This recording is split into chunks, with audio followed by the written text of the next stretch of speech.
3 categories اللہ تعالیٰ نے جنت میں دکھائی ہیں۔ ان الابرار یشربون من کاس کان مزاجها کافورا، نیک لوگ خود ڈال کے پئیں گے، خود اٹھا کے کھائیں گے۔ یہ ہے بوفے سسٹم، بوفے لگا ہوتا ہے نا، آپے پاؤ تے آپے کھاؤ تے آپے پیو، تو یہ ایک بوفے سسٹم والی جنت ہے کہ جنتی ڈالتے ہیں پیتے ہیں۔ ایک اس سے اوپر وی آئی پی جنت ہے، یسقون فیہا کاسا کان مزاجها زنجبیلا، کہ وہاں وہ بوفے سسٹم نہیں ہے، وہاں سرونٹ سسٹم ہے، نوکر۔ یہاں تو آپ کے پاس نوکر ہوتے ہی نہیں نا، تو بڑے سے بڑا مالدار بھی بیچارہ آپ پہ ہی موٹر صاف کر رہا ہوں، آپ پہ ہی میٹ صاف کر رہا ہوں، آپ پہ ہی پیٹرول پا رہا ہوں۔ تو کئی سال پرانی بات ہے، ایک نوجوان نے مجھے اپنی گاڑی میں بٹھایا، یہیں تمہارے انگلینڈ، مجھ سے کہنے لگا مولانا یہ 2.5 لاکھ پاؤنڈ کی گاڑی ہے۔ میں نے کہا اس کے میٹ کون دھوتا ہے؟ کہا ہم خود ہی دھوتے ہیں۔ میں کہا ساڑی سزوکی تھوڑے کول چنگی ہے، ساڈا ڈرائیور دھوندا ہے سارے۔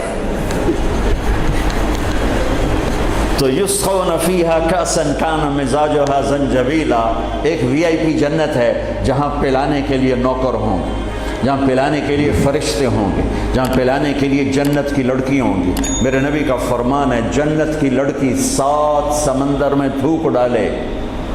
میرے کتنے سمندری سفر ہوئے، ہر سفر میں میں یہ حدیث یاد کرتا ہوں تو پاگل ہو جاتا ہوں۔ سمندر 7 سمندر میں جنت کی لڑکی تھوک ڈال دے تو میرے نبی کا فرمان ہے سارے سمندر کا پانی شہد سے زیادہ میٹھا ہو جائے گا۔ لکان ماءہ احلی من العسل، وہ کیا چیز ہے؟ سورج کو انگلی کے فنگر ٹپ دکھا دے تو سورج اللہ کی قسم نظر نہیں آئے گا۔ جیسے سورج کے سامنے ستارے غائب ہو جاتے ہیں، چہرہ نہیں، صرف فنگر ٹپ کے سامنے سورج غائب ہو جائے گا تو اس کا چہرہ کیسا ہوگا، اس کا ہاتھ کیسا ہوگا؟ بِأَيِّ بَنَانٍ تُعَاطِيهِ، میرے نبی کا فرمان، کن ہاتھوں سے تمہیں پیش کرے گی جام کہ اس کی انگلی کا ایک فنگر ٹپ سورج کو دکھا دو، سورج نظر نہ آئے، وہ پیش کرے گی۔ اور اس کے جسم پہ 100 جوڑے ہوتے ہیں، ایک جوڑا نہیں ہوتا، 100، اور ہر جوڑا دوسرے جوڑے میں نظر آتا ہے، اور اس کے جوڑوں کے اس کا جو فراق ہوتا ہے، اس کا جو لہنگا ہوتا ہے، وہ 3 میل کے دائرے میں گھوم رہا ہوتا ہے، 3 میل کے دائرے میں۔ اور یہ اس لیے ہے کہ جنت کے لباس کا وزن کوئی نہیں، اس کا وزن ہے، یہ ویسٹ کوٹ کا وزن ہے، اب تھوڑا وزن ہی لگ رہی کہ گرمی محسوس ہو رہی۔ جنت کا جو لباس ہے اس کا دھاگا نور سے بنا ہے، نور کا وزن نہیں ہوتا، تو 100 پہنے یا 1000 پہنے، 100 جوڑے اللہ بندوں کو بھی پہنائے گا، جنت کی لڑکیوں کو پہنائے گا، 100 جوڑے میں اس کا جسم چاندی کی طرح چمکتا نظر آئے گا، وہ اس کی طرف بڑھے گی، ایک قدم جب اٹھائے گی 1 لاکھ ناز و انداز اپنے خامن کو دکھائے گی۔ یہ وی آئی پی لوگوں کی جنت ہے، ایک وی آئی پی، چاہے لکھاں وی لا دو، لکھاں کروڑوں وی آئی پی۔ وہ ایک سب سے بڑی جنت ہے جس میں سارے غریب لوگ ہوں گے، مالدار بھی ہوں گے بس تھوڑے، غریب زیادہ ہوں گے، ریڑھی والے، تانگے والے، رکشے والے، ٹھیلے والے، وہ سب سے وی آئی پی جنت میں ہوں گے کہ وہاں جو پلانے والا ہوگا، نہ حور، نہ خادم، نہ فرشتے، نہ بیگم، نہ بیوی، نہ نوکر، وہاں پلانے والا اللہ خود ہوگا۔ وَسَقَاهُمْ رَبُّهُمْ شَرَابًا طَهُورًا، وہاں پلانے والا خود میرا رب ہوگا، میرا اللہ ہوگا، میرا اللہ ہوگا۔ اور جنت کا ایک چشمہ، اس کا نام ہے تسنیم، ایک دریا تسنیم۔ باقی سارے دریا چشمے زمین پر چلتے ہیں، جو تسنیم ہے وہ زمین پر نہیں ہے، وہ ہوا میں چلتا ہے۔ تسنیم کہتے ہیں سنام، سنام ہوتی اونٹ کی کوہان، ایسے تو وہ پانی یوں چلتا ہے، یوں چلتا ہے، یوں چلتا ہے، اور ہوا میں چلتا ہے، ہوا میں نہ ادھر گرتا ہے نہ ادھر گرتا ہے۔ سبحان اللہ، پتہ نہیں کیا چیز اللہ نے بنائی۔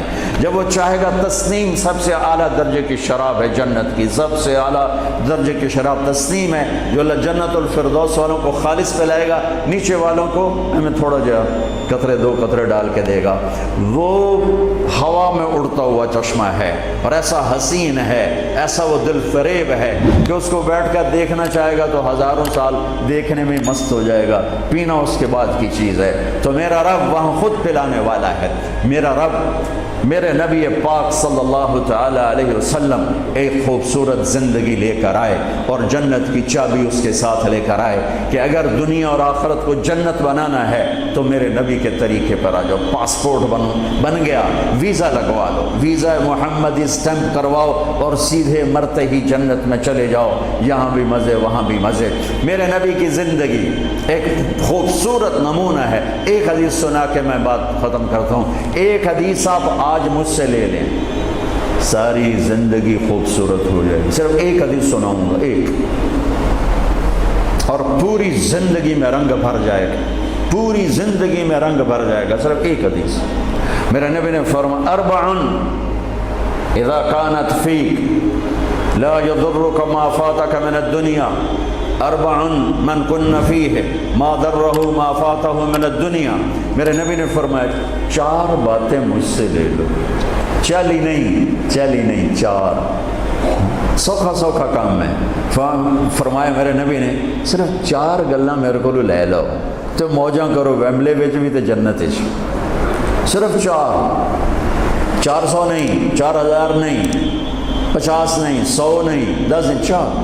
کہا میری امت چار باتیں مجھ سے لے لو، موج کرو، جہاں مرضی رہو موج کرو، موج ہی موج۔ کہا یا رسول اللہ، ارشاد فرمائے، آپ نے فرمایا صدق حدیث، ہمیشہ سچ بولنا، جھوٹ نہ بولنا۔ ساڑھے تو پہلے تے کلی اڑ گئی نا، وکٹ ہو گئی، کیچ آؤٹ نہیں، وکٹ۔ میرے نبی نے فرمایا صدق حدیث، سچ بولنا، جھوٹ نہ بولنا، حفظ و امانت، کبھی کسی کو دھوکہ نہ دینا، کبھی کسی کے ساتھ دو نمبری نہ کرنا، ہمیشہ دیانتداری کے ساتھ چلنا، ہمیشہ دیانتداری کے ساتھ چلنا، کسی کو دھوکہ نہ دینا، کسی کے ساتھ فراڈ نہ کرنا۔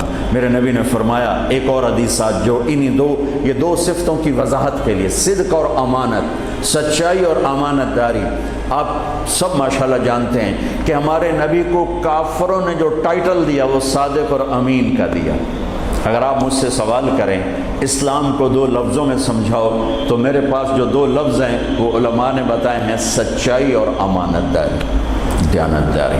آپ مجھ سے پوچھو سارے کفر کو دو لفظوں میں بتاؤ، سارے کفر کو دو لفظوں میں، تو میرے پاس دو لفظ ہیں جو علماء نے بتائے ہیں، جھوٹ اور فراڈ، جھوٹ اور دھوکے بازی۔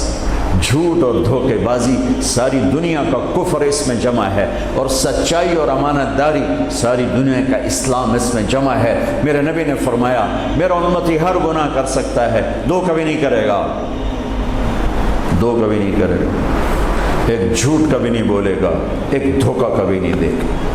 لیکن میں درد سے کہتا ہوں مسلمان نام ہی جھوٹے کا پڑھتے، اور فراڈیائی مسلمان ہے، اور جھوٹائی مسلمان ہے۔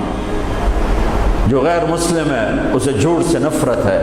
ہم کلمہ پڑھنے والے رج کے ٹکا کے جھوٹ بولتے ہیں، ٹکا کے دھوکہ دیتے ہیں۔ جب موت ہے ہی نہیں، یا موت کے بعد کوئی پوچھنے والا نہیں ہے، تو میرے نبی نے فرمایا چار باتیں بتا کے جا رہا ہوں۔ آپ نے فرمایا میں وہی چار باتیں اپنے نبی کی بتا کے جا رہا ہوں، سچائی، امانت داری، جھوٹ نہیں بولنا، دھوکہ نہیں دینا۔ تیسری بات حسن و خلیقت، اپنے اخلاق اچھے رکھو، اپنے اخلاق اچھے رکھو، معاف کرنا بھی سیکھو، معافی مانگنا بھی سیکھو، درگزر کرنا بھی سیکھو، اور جھکنا بھی سیکھو، سخاوت سیکھو، محبت سیکھو، دلداری سیکھو، تواضع سیکھو، عاجزی سیکھو، خدمت سیکھو، لوگوں کے سامنے بچھنا جھک جانا سیکھو۔ اکڑنے والے ٹوٹ جاتے ہیں، بچھنے والے کامیاب ہو جاتے ہیں۔ جس شاخ پہ پھل ہوتا ہے وہ نیچے جھک جاتی، جو شاخ خالی ہوتی ہے وہ اوپر کھڑی ہوتی۔ تو تیسری بات فرمائی اخلاق ٹھیک کرو۔ سارے اخلاق کا ایک جملہ بتا دیتا ہوں، سارے اخلاق کا ایک جملہ بتا دیتا ہوں، میرے نبی کا فرمان، احسن الی من اساء الیک، جو تمہارے ساتھ برا سلوک کرے تم اس کے ساتھ اچھا کرو۔ ایک جملہ۔ برے کے ساتھ برا بننا یہ کون سی بڑی بات ہے؟ جو تمہیں پوچھتا نہیں اس سے پوچھو، جو تمہیں دیتا نہیں اس سے دو، جو تمہیں بد دعا دیتا ہے اس سے دعا دو، جو تمہاری غیبت کرتا ہے تم اس کو دعا دو، جو تمہاری برائی کرے تم اس کی تعریف کرو، پھر دیکھو اللہ کا غیبی نظام کیسے آپ کو ہوا میں اٹھاتا ہے اور اڑاتا ہے۔ تو تیسری بات میرے نبی نے فرمائی اخلاق اچھے کر لو۔ چوتھی بات میرے نبی نے فرمائی، چوتھی بات آخری بات، عفت فی طعمت، عفتن فی طعمت، جہاں مرضی رہو رزق حلال کماؤ، حلال روٹی کماؤ، حرام نہ کماؤ، حلال کماؤ، حرام نہ کماؤ، کہ رزق حلال ایسی دولت ہے۔ میرے نبی کی مجلس میں ایک صحابی بیٹھے تھے، سعد بن معاذ۔ آپ کی نظر ان کے ہاتھوں پر پڑی تو وہ بڑے سخت جیسے مزدوروں کے ہاتھ ہوتے ہیں، لوہے کی طرح۔ تو آپ نے ان سے پوچھا، سعد یہ تیرے ہاتھوں کو کیا ہوا ہے؟ کہ یا رسول اللہ میں بچوں کے لیے روٹی کماتا ہوں اور اس کے لیے دہاڑی کرتا ہوں، مزدوری کرتا ہوں، تو اس سے میرے ہاتھ سخت ہو گئے ہیں، تو آپ مجھے دیکھو۔ آپ نے ان کا ہاتھ پکڑا اور ایسے بوسہ لیا سب کے سامنے اور فرمایا بچوں کو حلال کھلاتے ہوئے، حلال حلال، شراب بیچ کے نہیں، جوا چلا کے نہیں، بچوں کو حلال کھلاتے ہوئے جو ہاتھ ایسے ہو جاتا ہے اس پر دوزخ کی آگ حرام ہو جاتی ہے۔ ایک حدیث بھائیو لے لو، میں لے لوں، میں بولنے والا بھی محتاج ہوں، آپ لے لیں، آپ سننے والے بھی محتاج ہیں۔ اللہ کی قسم دنیا بھی ہماری بن جائے گی، آخرت بھی بن جائے گی۔ تبلیغ کا کام ان خوبصورت صفات کو سیکھنے کی محنت ہے۔ آپ سب سے گزارش کرتا ہوں کہ اور زیادہ نہیں تو مہینے میں 3 دن ضرور آپ جایا کریں تبلیغ کے ساتھ، انشاءاللہ اس سے آپ کو بہت فائدہ ہوگا، بہت خوبصورت زندگی نصیب ہوگی۔ اور آخری بات یہ کہتا ہوں، اگر آپ کسی سے لڑے ہوئے ہیں تو اٹھ کے صلح کر لیجیے۔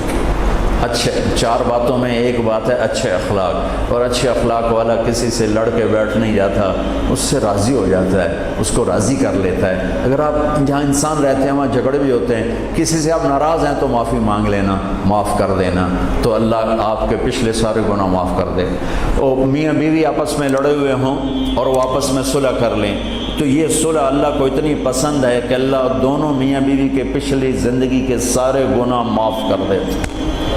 تو بھائیو محبت سے رہو، پیار سے رہو، اپنے نبی کی زندگی کو سیکھتے سیکھتے چلو، انشاءاللہ دنیا بھی ہماری ہے، آخرت بھی ہماری ہے۔ السلام علیکم۔